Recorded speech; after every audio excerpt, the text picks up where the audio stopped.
You're listening to a podcast from the South China Morning Post.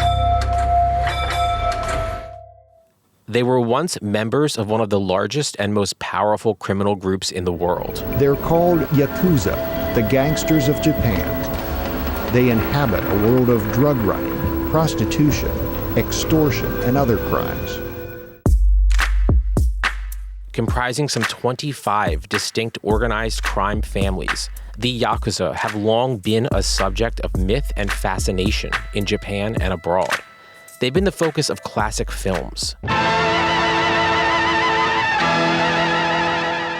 hit contemporary television shows. What's it like to be a yakuza? I could write about that. Yes, but then I'd have to kill you. And best-selling video game franchises. So he's finally back. The Dragon of Dojima. But in real life, the yakuza are in serious trouble. They're going extinct. The number of official members of yakuza syndicates continues to drop each year, down to some 22,000 from a peak of more than 8 times that number. What's behind this dramatic fall of the once powerful Japanese mob? And do the numbers tell the whole story? My name is Jonathan Vitt, and this is About Asia. Today, I'm speaking with Dr. Martina Baradel, a criminologist at the University of Oxford, who researches organized crime in Japan. Okay, so I think the best way to start this conversation is just by defining some terms. When we talk about the yakuza, what do we mean? So when we talk about the yakuza, we are saying the collective name for the 25 criminal syndicates of Japan. So it is a criminal organization that we categorize the same as, for example, the Italian mafia or the Russian mafia. So it is a criminal group, like long-established criminal group, that offers also some kind of governance on the territory. So also has some kind of control on the criminal markets as well as semi-legal and legal markets too. Can you tell me the names of some of the larger syndicates? Yes, so we have the biggest group is the Rokudaime Yamaguchi-gumi. This was originally much bigger, so they have an internal split. So now there are 3 of them. But let's say the main one is the Rokudaime Yamaguchi-gumi. Then there is the Inagawa-kai and the Sumiyoshi-kai. These are usually the top 3 that are mentioned. And each group is made up of many different groups and many different layers. So when we say Yamaguchi-gumi, we mean one. This is kind of like an overarching structure, but within the group, within the syndicate, there are many smaller groups. Can you explain a bit of the history here? Like what role did the yakuza serve in the country when they first began to rise to power? If you talk to the yakuza, they always want to make the point. They have a very long history. So if we think of the modern yakuza, so with like contemporary yakuza, like how we see the yakuza now, it's we can say it's more or less after the war. The country was in a very difficult situation, so they took up this role, many groups, to organize the black markets, which is where most of the people would get, food and necessities. So they were huge, like Tokyo, Osaka, they had very big black markets that needed to be organized. Is it illegal to be a member of the yakuza? It is legal. You can be a member of the yakuza. So while, for example, in Italy, if you are a member, like if you become a member of the mafia, then that's already, membership is already outlawed. In Japan, you can, first of all, you can organize a yakuza group, let's say. So it is not illegal to do that. And if you join a yakuza group, per se, it is not illegal. Let's say that in practice, you have many limitations to your life. But yes, you can in principle be a member of the yakuza without many further repercussions. What were some of the legal industries that the yakuza were involved in? Like if it's not illegal to be a member of a yakuza organization, presumably they are involved in actual legal businesses, correct? Yes, they are at the moment involved in legal businesses, but let's say in general. So for example, construction is a big sector that the yakuza is usually involved. And even now that there are connections to that. Waste management, disposal. So let's say they say the 3 categories okay jobs. So jobs that are dirty and dangerous usually are what the Yakuza is involved in. And of course, entertainment. So in the past, it would be even entertainment with, television and films and, sumo, all kind of entertainment. So, but if we consider like nighttime entertainment, restaurants and bars and hostess clubs, and, that also would be something that the Yakuza has traditionally controlled in some part. Why were the Yakuza tolerated in Japan for so long? There can be many speculations, but it is... I would say it's just an approach of controlling organized crime. One kind of approach, which is very common in Europe, in the US, is criminalizing, and while in Japan they chose a different approach. Of course, there were also many connections with the government and, many power groups. And usually we want to see, we see Japan as this very country which is not corrupt and, everything works perfectly. That, I would say, is not the case. And actually the Yakuza had very strong connections, especially with the, major political party, the LDP, which is even now in power. So I'm sure there is also some kind of connection there that didn't make the Yakuza illegal from the beginning. And also, if you consider the international situation as well in the 80s, after the war and, the fear of communism that they also had in Japan, especially, with the connections they had with the U.S. government. The Yakuza has always been a kind of conservative group, and they also had many far-right groups. They could be used to control, just in case, an armed force. But let's say in general, it's just an approach. So you keep the Yakuza. You don't keep them in the dark. You keep them as a normal group, and then you can have conversation. You can, you can ask them to be quiet. It is a way to control crime. So it's almost like the argument goes that by having this group around, because they have, official offices and stuff like that, that the police can sort of have regular contact with them in discussion, right? The police would have quite a good connection with the Yakuza. It is not the case anymore, but it served the government quite well. If you consider the levels of crime and violence in Japan, they've traditionally been very low. And the Yakuza also, because they are not illegal, they have this kind of moral standing where they are kind of protecting Japanese people, they are protecting Japanese society.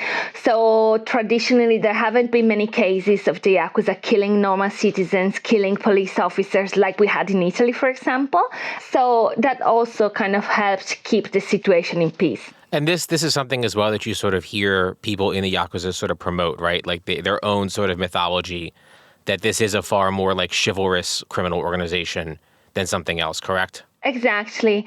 So the code of honor, the code of rules that the Yakuza have, which is called Ninkyo, usually it is, especially people who are active in the Yakuza, but even people who have left the Yakuza, they recognize this is for them.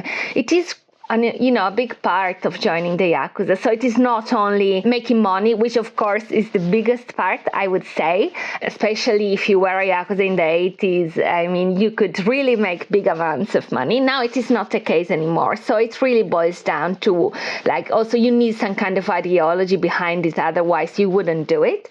This kind of traditional norms, of helping the poor and kind of protecting normal citizens, it is also something that you find in other mafia groups. So it is not something that only the Yakuza have. Maybe the Yakuza has it, very codified, and it is connected to a tradition which is not particular to the Yakuza. But yes, people believe it. And yes, of course, if you want to be a Yakuza, you do it for the earnings and the money and the power and for many different reasons. But this is also a legitimate reasons to become a Yakuza. So during your research, I assume you've met with a number of people who are current or former members of various Yakuza groups. How true do you think all of this is? Do you think that this sort of code of honor and, we don't really interfere with civilians and stuff like that, is that actually something that is practiced in reality, or is it sort of an idea that existed at a certain time? I think it exists for people. It is true that some people, they were really drawn to the Yakuza because of this, maybe to put some kind of organization and structure in a life that maybe was not so privileged.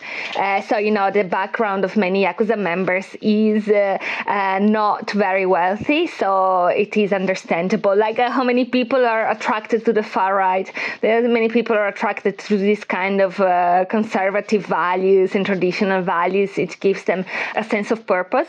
But I mean, the Yakuza in the end, it is always a criminal syndicate. So of course, violence, it is also quite a big part of being a Yakuza.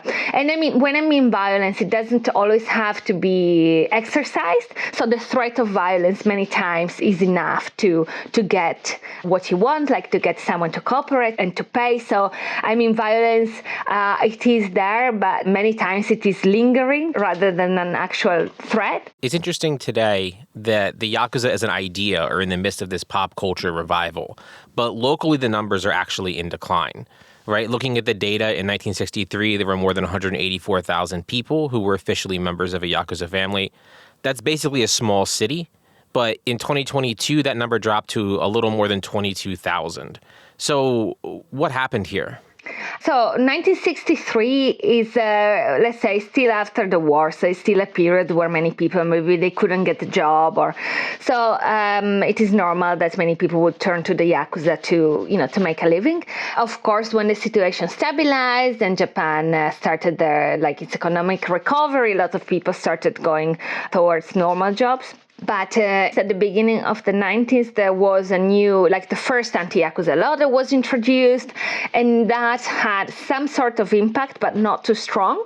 I would say that the 2010, 2011 anti-Yakuza regulations were the ones that had, most of an impact. So these regulations are not a law, so they're not applied evenly all over Japan. They are introduced by each prefecture, and they kind of regulate and restrict the life of people who are official members of the Yakuza. So if you are a member of the Yakuza, you cannot open a bank account, or you cannot have insurance, you cannot rent a house, you cannot do a lot of things. So it has quite a big impact. On the other hand, we also should consider that the economic situation of Japan has been quite, they have been in a stagnation for 30 years. So the earnings that the Yakuza can make, as I said, are also quite tied to the legal economy. And if that doesn't go well, also for the Yakuza, it's not a good thing.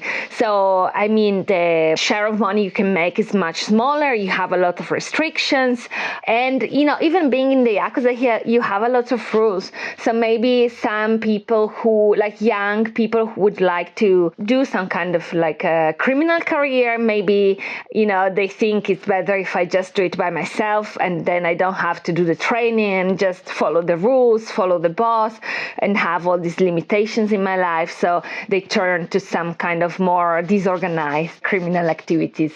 So going back to the beginning here, the first of these laws came into effect in the early 90s, and that was following a half decade of conflict between Yakuza families, right? That was a mob war that resulted in more than 200 shootouts and 36 deaths. What did these initial Yakuza laws focus on? And you mentioned that they weren't really effective. And why was that? First of all, they wanted to regulate what was happening, right? So these commissions, the public safety commissions, were instituted, and then these commissions are the ones that designate Yakuza groups. So if you are a Yakuza group, you also need the government to recognize you, and that's the role of these commissions. So they started doing that job of kind of regulating what groups were belonging to what syndicate, and kind of made that clear. And then, of course, they put some restrictions on Yakuza activity. So while in the past you could have offices with big signs, you could be quite overt, and flashing what you were doing, then from the 90s that started to be toned down. There were some limitations on the activities as well, but for example, if we look at the Yakuza membership in the 90s, we see that full members, they kind of, go down for a little bit, but then part-time members, so members who are about to become Yakuza, maybe they haven't undergone the ritual, then that number goes up. So let's say that in total, it didn't have a big effect on membership. Okay, and then 20 years later, right, there were new ordinances that came into effect that were far more impactful. What were these ordinances and sort of what were some of the controversies around them? So these ordinances are called the Boryokudan Haijojore and are Yakuza exclusion ordinances. They were introduced starting from 2010 and then throughout 2011 all over Japan. So these ordinances, they are controversial in some way because so you can be a Yakuza, it is, you can join the group, but on the other hand, you are not granted many of the freedoms that normal citizens are granted. So you cannot stay at a hotel, you cannot, as I said, rent a house, or you cannot do a lot of things. Of course, you can always use someone else's name, and it's not like that. Since 2010, there's no Yakuza with a mobile phone. Everybody has it. So there are ways to go around it, but it is surely not very convenient. I remember a few years ago, I was talking to this boss, and he told me, we were a little bit too much, so we took too many liberties, and also because the number of frauds and, let's say, predatory activities increased amongst Yakuza members. So he kind of, took responsibility for that, and so he said, it's fine in the end. Only people who really believe in the Yakuza code will remain. So he was kind of optimistic, but I can see recently this kind of lifestyle wearing down a little bit. So it seems like these ordinances sort of really prevent known members of the Yakuza from doing a lot of very basic things. Is that constitutional? Like, this seems like it sort of would interfere with somebody's civil liberties. Yes, I think it is a fine line. Even if it's not constitutional, I don't think you would find a lawyer happy to fight for this. So that's the thing. I think the best strategy that the Yakuza is doing right now is kind of, just lay low, don't cause problems, and the tolerance in general for the Yakuza has diminished. So they also should consider that, while in the past, there would be more citizens that could be like kind of supportive and saying, it's necessary evil. We have the Yakuza, but at least we don't have gangs running around our cities, and the Yakuza help keep everything in control. Now, I think the tolerance for the Yakuza has gone down quite a lot. So it would be difficult to fight it, to find, people who want to fight it. But there is also another aspect, which is that as citizens, they are prohibited now with these new regulations. They cannot pay the Yakuza. So paying the Yakuza is, you're, liable if you pay the Yakuza. So basically you're saying that not only is it illegal for the Yakuza to do a lot of things they used to do to collect money, but this protection money as well, it's illegal for a citizen to pay the protection money. Exactly. So while in the past it was not the case, so you could pay the Yakuza to receive some services. Now, you cannot give money to the Yakuza in any form, so you cannot pay them. Even if the Yakuza is running a company and you know that company is run by the Yakuza and you are buying a service for them, that's also something that now you are liable for. So paying the Yakuza in any way is not allowed anymore. One thing that's interesting here that sort of strikes me from this conversation is, in the past, when there were less ordinances and less regulations, the Yakuza were involved in legal businesses, right? So that was a way to make money. But now, with there being less avenues to earn this money, it seems like they're getting more and more involved in the kinds of things that typically would be what a mafia would do. So is there any sort of concern or conversations about the fact that maybe some of these ordinances are actually making a criminal group even more criminal than it was to start with, or were they always involved in this stuff anyway? They were always involved in this stuff because the Yakuza was always kind of the main force in the illegal market. So there is the concern that these regulations are pushing the Yakuza underground. But the fact that the Yakuza has been kind of pushed out from legal markets is not only due to regulations that are against the Yakuza. So a lot of markets have been regulated more and more, especially after the bubble in the 90s. So when the bubble burst and this stagnation started, a lot of markets received, for example, if we think about the labor market, the Yakuza was very involved in labor brokering.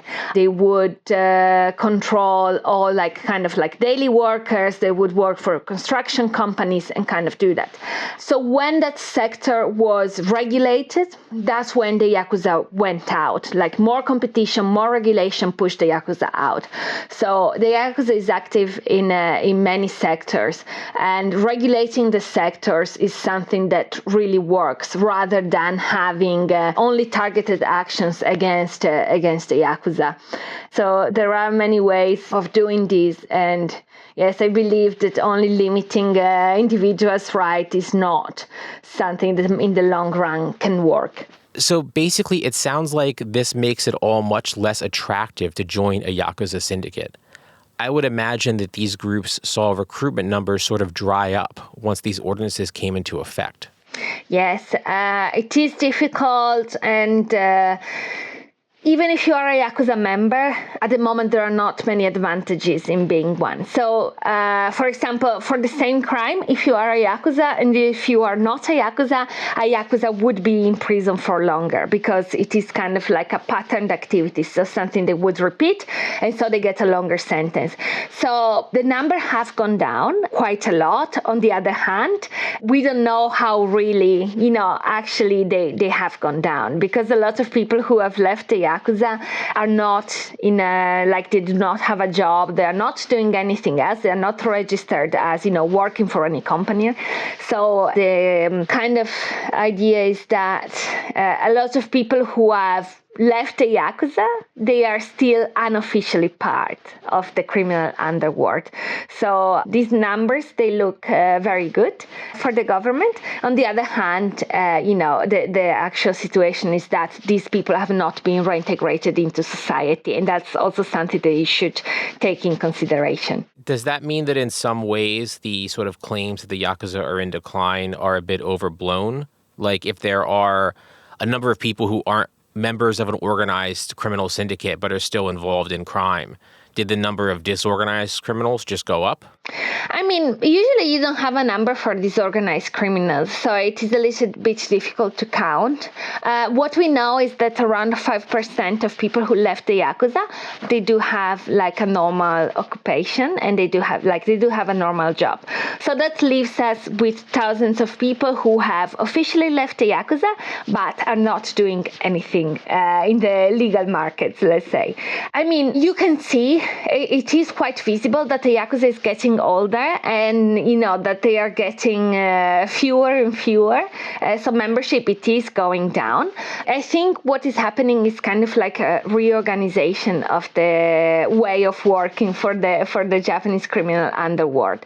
So while in the past you had a lot of people who were in the yakuza ranks, now probably the same people, the people who would be, let's say, at the bottom of the structure, they are not made members, and they kind of work regularly for the yakuza in some capacity, but without, being a responsibility of the organization, which is something, that for the yakuza is very important at the moment, not to have people who cause problems for them. So this decline, what does it look like on the ground? Like I'm thinking about Kabukicho, which is an entertainment district in Shinjuku. It was once notorious for its yakuza connections, but today it's more or less like a heavily sanitized tourist location.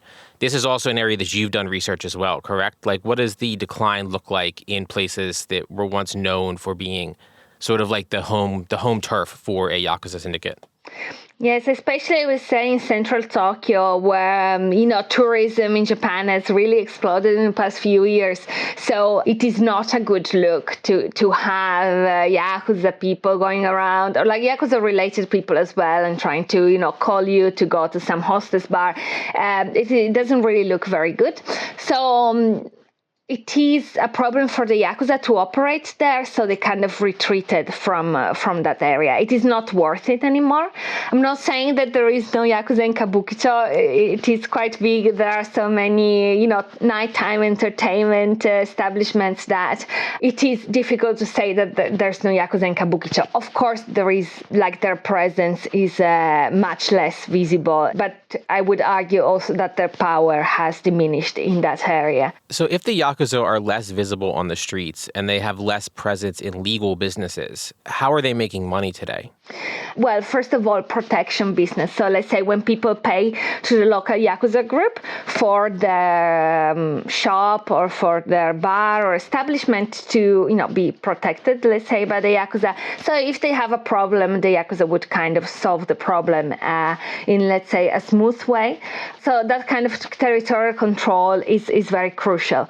Then, of course, we have a range of illegal activities. So drugs, of course, gambling, prostitution, frauds. Frauds is becoming quite common, and it is also one of the reasons that the yakuza is less tolerated. So as long as the yakuza is organizing, let's say, hostess bars, then it's fine. But if they are kind of, going to normal citizens and frauding, especially old people, then that really is a problem for society.